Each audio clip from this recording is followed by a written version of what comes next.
It's been a while since he last joined me, but my guest this episode is someone who's now joined the list, a relatively short list of 3-time guests to this program.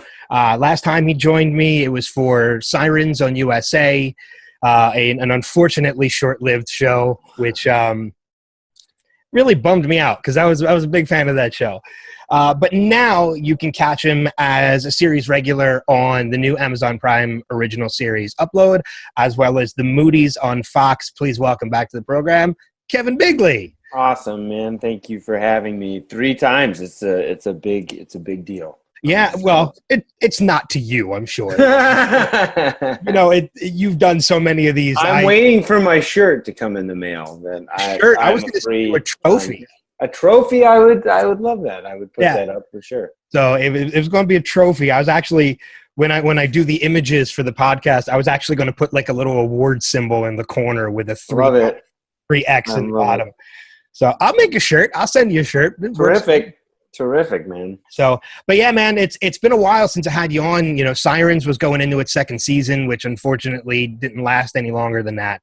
No, it bummed me out too. I loved that show. So good. I mean, I'm lucky enough to work with Bob Fisher again on the Moody's. So he show ran Sirens, and then well, not only Bob Fisher, but you're reunited with Leary again. Yeah, Dennis. Who was a producer, and Josh Segarra, who was on Sirens with you. Yeah, I didn't get any scenes with Josh, but I hung out with him constantly in Montreal.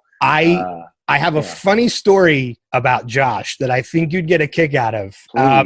Since we last spoke, I've gotten into moderating panels at conventions and things like that. Cool. And he did a bunch of conventions because of his role on Arrow.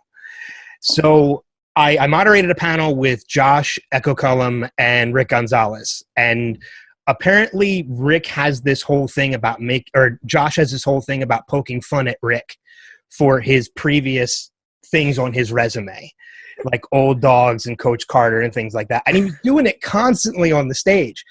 And I saw an opportunity to kind of defend Rick and kind of take a shot at Josh. Mm-hmm. And I knew I had to take it. So at one point when it kind of calmed down, and every time he would do it, Rick would just kind of like hang his head and Echo would laugh. And then at one point it came time for me to take a question from the audience. And as I pointed out to the audience, I said under my breath, but so they could hear it, "It's all right, Josh, we're not going to talk about Sirens." And the audience got a kick out of it. And I was worried about how Josh would take it. So when the panel was over, at the end of the panel, but when we were backstage, I said to Josh, "Dude, I'm so sorry for that dig." He's like, "Don't apologize. That was fucking awesome." Oh, that's so good. So good. Oh, yeah. Man. Yeah, that's great. We would that's funny because Josh and I would do that to a lot of people on Sirens, like who were guest stars and stuff. We would pick the most random thing that they did, like on their resume from their IMDb, mm-hmm. and we would just talk about it to somebody else around them, So we would just be like, if someone was in Old Dogs or something, we'd be like, "Look, okay, come on, like, let's go. This is not how it works on like a set like Old Dogs, okay? Like, we need to let's pick up the speed a little bit, I just realized I meant Old School, not Old Dogs, but the story it's the same thing. That's probably where he got it from. Right? Yeah, we were both doing it. It's funny. Like Josh is the best. Josh is such a good dude. Yeah, such incredible guy. I have no doubt that he would be a good sport in that kind of a joke. Yeah. So you literally just got some good news. I don't know if it's public yet, so I don't want to bring it up. It is. No, it is. Yeah, it just got out there that Moody's is going again. So season 2. I don't know when we're shooting. I don't know when it's coming out. I think Deadline said something about a spring season, something's coming out in the spring. Okay. That's all. But it's also fluid. It could start any point. It could, whatever. But it's good. It's great. It's great news. Hopefully, it sounds like I just talked to Bob. Sounds like I'm coming back, and schedule permitting. It's just going to be a lot of, I think. You saw Jurassic World tried to start but they stopped, and I'm shooting on the Rotoscope show Undone right now for Amazon. We're starting up this month, and there's a lot of that one's easier because it's like there's a lot of animation around shooting, but we don't have extras or anything. But like it's really challenging because it's kind of like a horse race where the gate's going to open and all the horses are going to start running at the same time. Yeah, so a lot of these places, these cities are booked, as far as their capacity and their sound stages. So it's a mess. Like everything's a mess right now. But everyone's optimistic that cautiously that we can all make it work. But you're doing well, man. I mean, you got Moody's just got picked up for season 2. Upload was already picked up for season 2 shortly after, if not before it even premiered. Yeah, like right after a week from when it dropped. Yeah. So I mean, and rightfully so, because the show is amazing.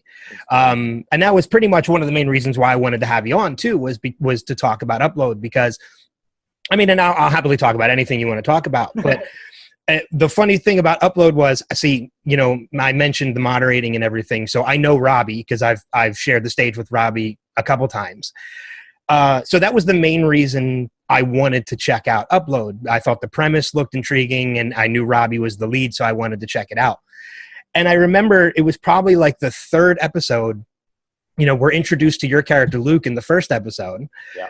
And it was probably the 3rd or 4th episode. The whole time I'm watching these episodes, I'm seeing you, and I'm like, I know him from somewhere. I can't place it.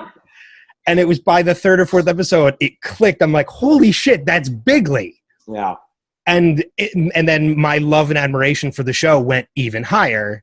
Yeah. Because of now knowing that you were a part of the cast as well. Yeah, different character for sure than Brian. So you get a different thing. Still Heart of Gold into a degree, I guess. But different vibe for sure. But it's such a good show. It's such a fun show, and it's a show I'm really proud to be on. Robbie's awesome. Funny that you met them both at cons. They're both such sweethearts. They're both such sweet dudes. And Robbie's spectacular in it. But yeah, it's a killer show. I've gotten that from a few people that they just didn't register at first. They're like, well, just because I come screaming like my first word as a character is the word fuck, which Brian would cross himself several times, but after he cussed. So I think it's the hair too. Oh yeah, it's long. Well, especially people can't see it now, but it's so yeah. I wanted way Brian's hair was this. Let's get into it. Oh sure, let's do it. Yeah, no, I like as a young actor, I grew up blue collar, and it was like I was very aware of the stereotypes of actors of being dramatic and prima donna.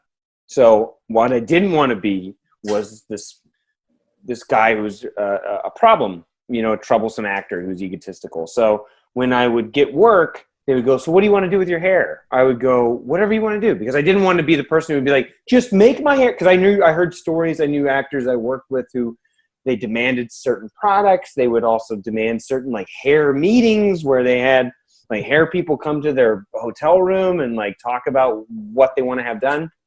So for Sirens, I was like, I'm not, whatever you guys want to do. And they did my hair like this Conan O'Brien pompadour. And I was like, holy shit, like you guys really, and then like the second season especially, it was like a tower. And Bob was even like, Jesus, why did you tell them to do that? And I was like, oh, I just kind of let them do it. They're very sweet people. But they just were trying to do something fun and comedic. And but after a while, after that, you're trying to get work, and like you're sending around your reel, and your reel has this giant pompadour. They're like, "That's you," like. So it was kind of with Upload. I was like, I'm gonna go in and I'm just gonna request that we have my hair be my hair. You wanted to show your hair range. Yeah, I just wanted to be like look like myself. Like I wanted to actually. And Luke is a little bit closer to me than Brian is, as sweet the person Brian is. Upload's a more grounded show. So yeah, I wanted to have, although Luke's ridiculous, I still wanted to just kind of have some representation of a version of myself. Yeah. And I really do think I really do think the hair was part of the reason why I didn't recognize you, because even going back to a couple of years ago, you did a cameo appearance on Brooklyn Nine-Nine, mm-hmm. and you had shorter hair then too. And I recognized you right away. Mm-hmm. And then, like I said, it took me a couple episodes of Upload for me to recognize that was who you were. I had to grow my hair out let's keep this on my hair. Let's just talk about it. Just talk the next 20 minutes. I had to grow my hair out I was always looking for an excuse to grow my hair out because I just wanted to do it. But I kept getting parts where they were like, let's keep your hair short. So I got a job on the show Here and Now, which was Now and Ball show for HBO in 2017. And they were like, you're like a Portland hipster, so like, can you grow your hair out a little bit? So I had to grow my hair out, and I was like, which I was super excited about. And then I was like, no, I'm just gonna fucking keep this. Like, this is sticking around. So I actually started, I feel like, booking a little bit more because everybody had kind of a high and tight haircut, you know. That's the story. Yeah, breaking away from the hair for okay, fine, fair enough. Greg Daniels obviously is the creator of Upload.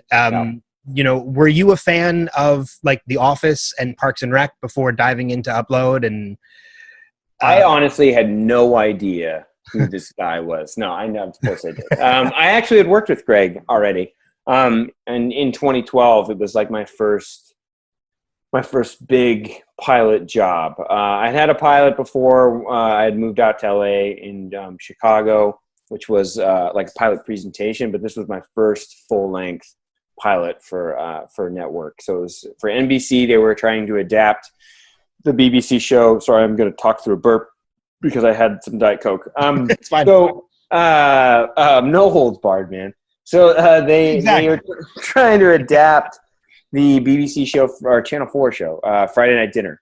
So they were trying to do that, and they've tried to do it several times, but Greg was going to be doing it because obviously he's successfully adapted shows from the UK before. So, I worked on that, didn't get picked up, but it was like a really great experience. I tested for it on the Parks and Rec set. Strange, because it was being shot at the same time you have a Mouse Rat shirt. So we had to shoot in Andy and April's house, like a house that they get, which was surreal. Because I was just such a huge fan of Greg's, and I'm such a huge Office fan. Mm-hmm. So even just a test for Greg was pretty surreal and eye-opening and intimidating. But when it didn't get picked up, I was just really profoundly depressed by that, because not just because I didn't get to quit my day job, which was valet at the time, but I didn't get the opportunity to make a full season of television with one of my comedic heroes. So I was watching, this is a long-winded story, but I was watching in 2016, post Sirens, I'm kind of trying to figure out what my career is and where we're going to go from here.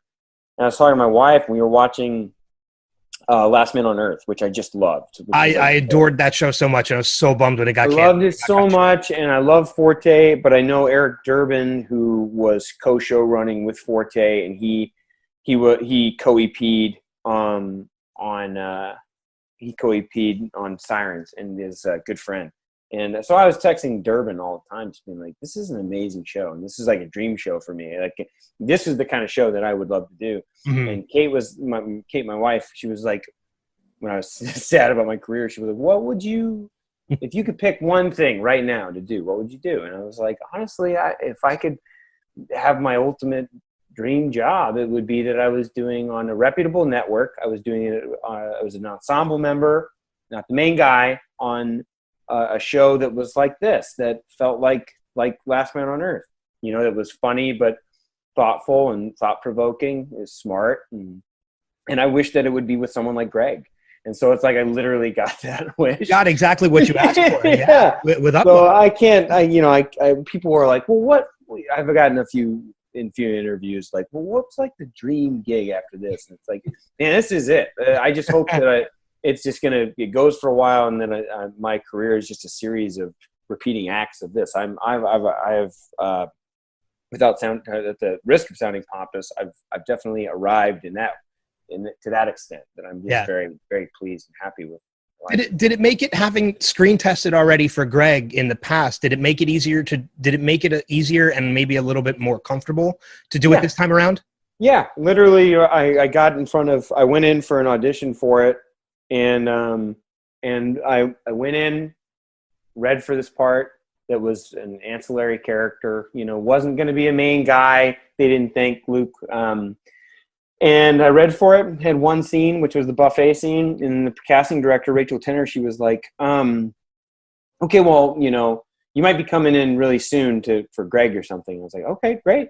And I was like, I worked with him before. And she was like, oh, okay, interesting. So then I get an email like an hour after an audition, which is not common. And they were like, can you go back in to meet with Greg, to do the sides for Greg? And I was like, yes. So I show up, and Greg didn't even know that it was going to be me. The casting director had done it. He was like, oh my God, I had no idea you were going to be here. Meanwhile, I was like, well, I've worked with him before. That's what this is all about, cocky. And then I get in there, and I don't know, man. I think auditions are just they're almost like speed dates, where you want to be able to do the part in the right way, but sometimes auditions, I think, are like to a speed date to an extent that you are just trying to suss out whether or not you guys vibe, not only as human beings, but taste-wise. If you like what I'm doing, we have very similar tastes. Well, I have similar tastes to Greg because I idolize all the things that he's done, down to his Simpson episodes, Homer Badman and everything. His sketches on SNL. I know a lot of these things, and I was raised on them. So I remember when I auditioned for Friday Night Dinner, it was just so easy to make him laugh because I'm just biting his style, and stuff like Carell. I'm just repeating. I'm ripping these people off, the people who've worked for him. So when I went in, I did that. It was easy to an extent because I've already done that kind of stuff. And then he just told me, he was like, look, he brought Robbie in, who was already cast with him. We kind of improvised a little bit. And then Greg just told me, like, look, this isn't a regular right now, but hopefully if the pilot were to get up, we would get picked up. We were kind of trying to figure out who would stick around so that these main characters can go on little adventures with them. And I was like, well, I'm just going to go do my job. And I did. And then I got after it was going to get picked up, I got a call from Greg being like, hey, I think we might bring you on full time. And I'm so glad they did too, because Luke is such a fantastic character. And I mean, just some of the adventures that, as you put it, that he goes on with Robbie's character. I mean, when they go I guess it was off the grid, when where they go to like the tattoo the gray market. The gray market, yeah. It's so good. I mean, and you have what I love about the show itself and the cast is that there's so many characters that have so many great moments. Like every character has a chance to shine at some point. But some of the lines that you have delivered, and it's a combination of the writing and your delivery, have practically floored me. Oh, good. I mean, like I can't remember. I remember Luke and the kid that's in. Oh yeah. When you guys come back from the gray market after he got the tattoos and he becomes a woman walking around, and your character's like, I miss the titties. Like it's so good. Yeah. It's so damn funny. And the show, I mean, the show is funny. It's smart. It's intriguing and mysterious because there's so much that they've left open for a mystery. And I was so happy to see you a part of it. And I was so happy to see that it got picked up for a season 2. Yeah, I was really stoked when I heard that. It was Amazon just did an amazing job promoting it. And obviously, we had a captive audience, which was too bad that everyone was inside, but good for people watching the show, of course. But I was glad that I got some nice messages from people being like, I enjoyed this during my quarantine. So that was good. But I think overall, it's just a joy to work on. I think Luke is this character that exactly what you said. Like, takes you to the gray zone. He's kind of this facilitator of world exploration. You know, this guy who's constantly trying to find a game, you know, something to occupy his time. So it's fun to play that character who gets to kind of navigate the world and show you all of the stuff that this show can do. It's a weird comparison, but if you remember, like, the original NES game system, there was the Game Genie Luke is kind of the Game Genie of this. I have used that analogy as well. Have you really? I have the cheat codes. Like, I have, and there are people who like the game and are obsessed with the game, but Luke is obsessed with finding the game within the game. You know, he's you know, if he's in Westworld, he's looking for that center space, how we can get more dangerous, how we can grow from here. And if he didn't have that, in a way, he's doing that to keep himself alive. If he couldn't find that game or found the end, even, he'd probably just jump in the torrent. he's trying to find those ways to make sure he doesn't go psychotic, and like he mentions in the first episode talking to Robbie, he's just finding all those little, gotta believe it's real. Exactly. In a way, he feels like Dennis Hopper in Apocalypse Now. Like, he's got all the cameras and he's just like, he's up there, man, and like, we're not, like, he's just believing in it. Like, he's kind of crazy, but you know, also a sweetheart. Yeah. And I don't know if this is something they plan on doing. Like, I know, you know, we already know that season 2 got picked up. Production hasn't started yet, obviously, because of everything going on in the world right now in the country. Right. Are there scripts written yet that have been sent to you, or are you still very much in pre-production at this point? They have had a room. I can say they've had a room since February, and which was like speculative. They were doing stories for a potential season 2, which had factored into us getting a season 2. Amazon was very happy with the numbers. I don't know what they were, but they don't tell us, but they said that they were very happy with them. So then they kind of, when they picked us up, the writing got kicked into overdrive. So everybody was writing a lot more. So everyone's got their scripts and they're writing them, and hopefully they'll be due pretty soon. So we don't have them, but they're definitely being worked on now. They're in the process. So, because I do hope we get to see a little bit more of Luke's backstory, because I mean, it's so intriguing to me, a soldier who lost his legs in the war and now ends up in this virtual world. And I think, has it been explored? How did Luke die? Was it suicide? Because that's what I read online. Killed himself. Yeah. Okay. He wheeled himself underneath a scanner. So okay, that's what it was. Okay. Yeah, he had done that, which is hilarious because he's like joyful about it. So I think that there is some talk about maybe that you know, obviously we saw so many of Robbie's memories because there's access to them. There's the memory parlor. There's a lot of that. So they're I think that what Greg is great about with Ensemble, what he understands about it so well, is that a lot of comedy comes from knowing people, you know, and knowing characters, and that's why you know, there's so many people. So we got positively reviewed for sure and favorably, but then I'd read a couple that were pretty negative, that they had mentioned that we weren't like The Office or weren't like Parks and Rec, and it was like, yeah, but how did you review Parks and Rec and The Office season 1? You know, like, I mean, it's so funny that you bring that up too, because I mean, like Greg Daniels' other show, Space Force, just debuted on Netflix not too long ago, and I watched it and I enjoyed it. But it's because, like, yes, it's Carell, it's a bunch of other people from other projects. But you kind of have to go into it separating yourself, like, okay, I have to expect this not to be The Office or Parks and Recreation. If it was The Office and if it was Parks and Rec, people would hate it even more, because it was like it's a no-win. Yeah. You know, like it's a no-win. But for us, it's like, and I assume Space Force people as well, it feels so unfair to be like, I love those shows too, but like, if you're going to compare us to a first season, compare us to the first season of The Office or of Parks and Rec. Don't compare us to 7 seasons of Parks and Rec. And and 10 of The Office when they're fully realized characters. Mm-hmm. So, when in regards to Luke growing in season 2, I think midway through season 1, I think every episode's great and as a standalone. But what's really nice is all of a sudden this show that is stuffed with all these avenues. You have the noir element. You have the relationship between Nora and Nathan. You have Allegra's character as well, like what's going on with their relationship. Then you have me and Zainab as this comedy.